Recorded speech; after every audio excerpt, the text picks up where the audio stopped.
मेरे अजीज़ों, मेरे प्रियो, मैं जो बातें कहूँगा आप बड़े ध्यान से सुनना। मेरे प्रियो, आज हम अपने देश भारत के ऐसे-ऐसे हालात को देख रहे हैं, ऐसी-ऐसी आपदाएँ हमारे देश के ऊपर आ रही हैं। आप में से पता नहीं कि आप में से कितने लोग ये बात सोचते हैं कि आखिर ऐसा क्यों है?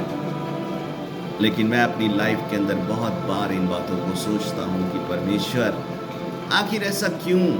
क्यों बाढ़ें, क्यों तूफान, क्यों आंधियाँ, क्यों महामारी? मेरे प्रियो, प्रभु तू कब सुधि लेगा? बहुत सारे प्रश्न मेरे दिमाग में आते हैं। मेरे प्रियो, आज 15 जुलाई 2023, आज पंजाब की हालत इतनी नाजुक है। बहुत सारे गांव बाढ़ के पानी से डूब गए। कई लोग दुनिया छोड़कर चले गए, कईयों के जानवर मर गए, बहुत सारे लोगों की प्रॉपर्टी नाश हो गई, दुकानें ख़त्म हो गई, पहाड़ एक जगह से दूसरी जगह पर खिसक गए, बहुत सारे एक्सीडेंट हुए, बहुत सारों के वाहन ख़त्म हो गए। मेरे प्रियो, मुझे नहीं पता कि आप लोग यह बात सोचते हैं कि आखिर ऐसा क्यों है या क्यों नहीं है, लेकिन मैं अपनी लाइफ के अंदर बहुत बार इन बातों को सोचता हूँ। मैं उस परमेश्वर से पूछता हूँ कि परमेश्वर क्यों ऐसा है। जब मैं लोगों को रोता हुआ देखता हूँ, लोगों को दुख में पड़ा हुआ देखता हूँ, कितने परिवार उजड़ गए मेरे प्रियो, कितनी माँओं के लड़के चले गए, लड़कियाँ चली गई, कितने पति पत्नी दुनिया से चले गए, बच्चे चले गए। मेरे प्रियो, दिमाग के अंदर एक ही बात कि परमेश्वर क्यों ऐसा क्यों? मेरे प्रियो, मैं एक बात आपको पवित्र शास्त्र से बताऊंगा। पवित्र शास्त्र के अंदर एक बात लिखी है और जो कि सत्य है। एक देश था, उस देश का नाम सदोम और अमोरा था। उस देश के अंदर एक मनुष्य और उसका परिवार, उसकी पत्नी, उसकी 2 लड़कियां रहा करती थी। लेकिन उस देश के अंदर इतना ज्यादा गुनाह था, पाप था, गलत काम थे, लुचपन था, अंधेरगर्दी थी, चोरी थी। इस संसार के अंदर जितने भी गंदे काम हैं, चाहे वो चोरी का है, चाहे नशे का है, चाहे व्यभिचार का है, शारीरिक अनैतिक संबंधों का है, धंधों का है, चुगली, ईर्ष्या, जेलशिप का है,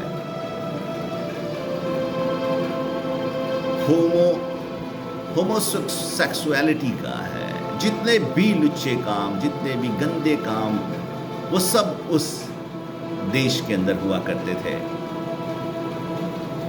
तब परमेश्वर ने अपने एक सेवक से बात की।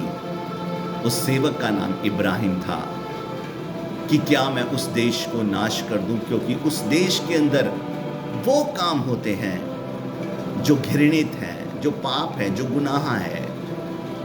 मैं उस देश को खत्म कर दूं। तब परमेश्वर का वो सेवक परमेश्वर से कहने लगा कि नहीं प्रभु, उस देश के लोगों को माफ कर दे। मेरे प्रियो, परमेश्वर ने बात जब परमेश्वर की उस सेवक से होने लगी, तब वो इब्राहिम परमेश्वर से कहने लगा कि परमेश्वर तू उन लोगों को माफ कर दे। परमेश्वर ने कहा अगर उसमें 50 धर्मी मिले, अच्छे लोग मिले 50, मैं उस देश को छोड़ दूंगा।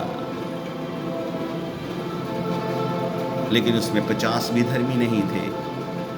45 अगर मिले तो माफ कर दूंगा, 45 भी नहीं मिले। करते करते बात 10 पे आ गई। उस देश के अंदर 10 लोग भी ऐसे नहीं थे कि परमेश्वर उस देश को माफ कर देता, उसके लोगों को माफ कर देता और उसे छोड़ देता। मेरे प्रियो, उस देश के अंदर 5 लोग भी धर्मी नहीं थे, सिर्फ 4 लोग मिले। एक का नाम लूत था, उसकी पत्नी और उसकी 2 लड़कियां। मेरे प्रियो, वो पूरा का पूरा देश नाश हो गया आग और गंधक से। वो पूरा का पूरा देश जल गया, वहां के लोग मर गए। सिर्फ उस देश के अंदर से लूत अपनी 2 बेटियों के साथ बाहर निकल पाया। उसकी पत्नी भी आई थी, लेकिन उसकी पत्नी ने पीछे मुड़कर देख लिया, जो कि परमेश्वर ने कहा था कि तूने पीछे मुड़कर नहीं देखना। उन लोगों से कहा था किसी ने भी पीछे मुड़ के नहीं देखना, लेकिन उस औरत ने पीछे मुड़कर देखा और वो वहीं पर नमक का खंबा बन गई, जो आज से कई हजारों साल पहले की बात है। आज अगर हम जाते हैं इज़राइल में देखने के लिए, वो खंबा आज भी नमक का, वो औरत जो लूत की पत्नी थी, उसका नमक का खंबा आज भी वहां पर है। मेरे प्रियो, ये बातें 100 की 100% सत्य बातें हैं।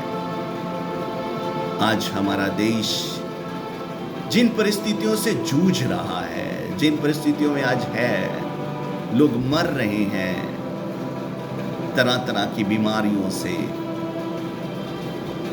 लोग बाढ़ से मर रहे हैं,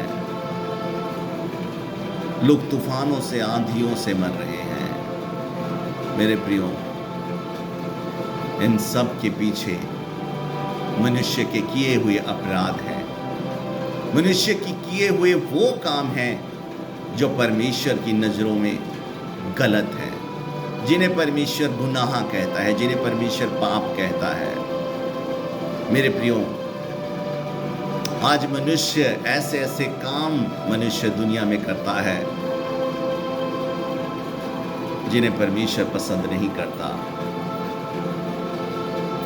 चाहे आज हमें कोई इंसान तो पाप करने की आजादी दे दे, कोई मनुष्य हमें कहे कि तुम आजादी से जो मर्जी चाहो तुम कर सकते हो, लेकिन मेरे प्रियो, वो काम परमेश्वर की नजरों में पाप है। इसलिए आज हमें अपने जीवन में ये फैसला लेना है कि मैं गुनाह के रास्ते पर नहीं चलूंगा, मैं वो काम नहीं करूंगा जिससे मैं मेरा परिवार और मेरा देश के लोग नाश हों। आज आप अकेले ये फैसला लेते हैं, आपको मिलके और हजारों लोग फैसला लेंगे, हजारों के साथ मिलके लाखों लोग फैसला लेंगे, लाखों के साथ मिलकर करोड़ों लोग जब ये फैसला लेंगे, हमारा देश के लोग एक स्वर्गीय जिंदगी जिएंगे। मेरे प्रियो, जहां पर एक कमरे में छेद है, एक होल है, तभी उस होल के अंदर से कोई जानवर अंदर आता है, चाहे वो कोई सांप हो, और आकर डसता है। मेरे प्रियो, अगर हमारी जिंदगी के अंदर ऐसा एक छेद है, वो गुनाह का, वो बुरे कामों का, तो दुष्ट हमारी जिंदगी में आता है और हमारा नुकसान कर कर चला जाता है। हमें पता ही नहीं चलता हमारे साथ ऐसा क्यों हुआ, और बहुत बार हम सोचते भी नहीं है कि क्यों ऐसा हुआ। हम उसे यही सोचकर ग्रहण कर लेते हैं, ऐसा दुनिया के साथ होता ही है, अगर हमारे साथ हो गया तो कोई बड़ी बात नहीं। मेरे प्रियो, आज लाइफ के अंदर बहुत सारे लोग ऐसे ऐसी बीमारियों में पड़े हैं, लेकिन वो कभी नहीं सोचते कि आज हमारे साथ ऐसा हुआ क्यों। मेरे प्रियो, अगर वो सोचते, वो ढूंढते अपनी गलती को और उसे छोड़ते।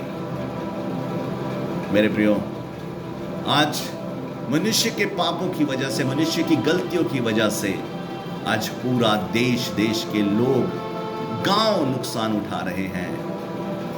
लोग जादू टोना करते हैं, लोग दूसरे की पत्नी को, दूसरे के पति को, दूसरे के लड़के को, लड़की को वश में करने के लिए तरह तरह के गंदे उपाय करते हैं, गंदी चीजों का सहारा लेते हैं।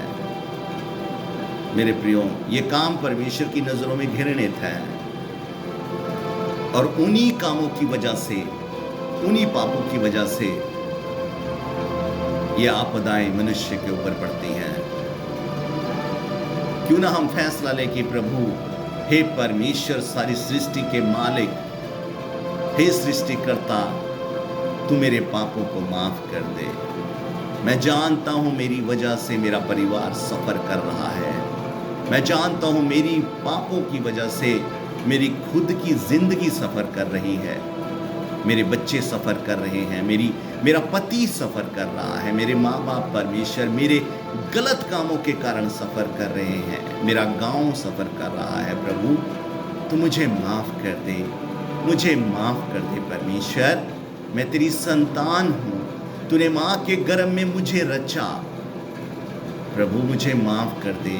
मैं आइंदा से दोबारा से कभी कोई ऐसी गलती नहीं करूँगा जो तेरे खिलाफ हो, कोई ऐसा काम नहीं करूँगा परमेश्वर जो तेरे खिलाफ हो। मैं अपने मन में भी कोई पाप नहीं करूँगा। मेरे प्रियो, जब हम ऐसे फैसले के साथ जीना शुरू करते हैं, चोर बेशक से चोरी करने आएगा, लेकिन वो हमारा बाल विवाह का बिगाड़ नहीं पाएगा। परमेश्वर की दया आपके जीवन में आ जाएगी। वो आपका नुकसान होने नहीं देगा, वो आपके बच्चों का नुकसान होने नहीं देगा, वो आपके गांव का, आपके देश का नुकसान होने नहीं देगा, क्योंकि आपने अपने पापों से मन फिरा लिया है। आपने यह फैसला ले लिया है कि मैं दोबारा से कोई पाप नहीं करूंगा। मेरे प्रियो, ऐसा करते करते जब हमारा पूरा देश मन फिराएगा, गलतियां छोड़ेगा और दोबारा ना करने का फैसला लेगा, हमारा देश बच जाएगा।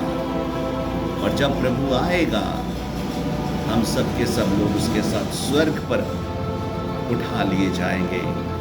मेरे प्रियो, परमेश्वर हमसे प्रेम करता है। उसने हमें बचाने के लिए नरक से और धरती के ऊपर भी जब तक हम जीवन जीते हैं, हमें हर एक सजा से, पापों की सजा से, हमारे बुरे कामों की सजा से बचाने के लिए परमेश्वर ने अपना प्रिय पुत्र यीशु हम सब के लिए दे दिया। वो हमारी जगह वो खुद बलिदान हुआ, वो मारा गया, वो गाड़ा गया और तीसरे दिन मुर्दों में से फिर जी उठा।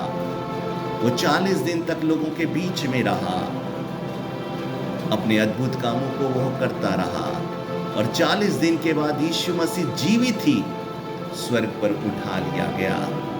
और जब वो यीशु उठाया गया, तब स्वर्गदूतों ने कहा, यही यीशु फिर से आएगा अपने लोगों को लेने के लिए, जो उस पर विश्वास करते हैं, जो उसकी बाट जोहते हैं। मेरे प्रियो, पाप की मजदूरी मृत्यु है। जो प्राणी पाप करेगा, उसे उसकी जो मजदूरी, उसकी सजा मिलेगी, वो मृत्यु ही है, अनंत काल की मृत्यु, जिसे नरक कहते हैं। हम क्यों नरक में जाएं? हम क्यों अपने भाई, अपनी बहन को नरक में जाने दें? हम उन्हें बचा लें, हम उन्हें बचाएं, उन्हें बताएं कि भाई, अपने जीवन में से पाप करना छोड़ दो, गुनाह करना छोड़ दो। आज आपके पापों के कारण ही आपका जीवन अशांति में है, दुखों में है, परेशानियों में है। आपके बच्चे, आपके परिवार, आपके माँ बाप, आपका पति आपके गुनाह के कारण ही दुखों में पड़ा है। अपने जीवन में से पाप करना छोड़ दो, गुनाह करना छोड़ दो। अपनी सोचों में अच्छाई को लेकर आओ, भले काम करो, भली सोच रखो, परमेश्वर आपको बचा लेगा। परमेश्वर इन वचनों के द्वारा आप सबके जीवनों को बदले। मैं प्रभु यीशु मसीह का सेवक, इवेंजलिस्ट अजय।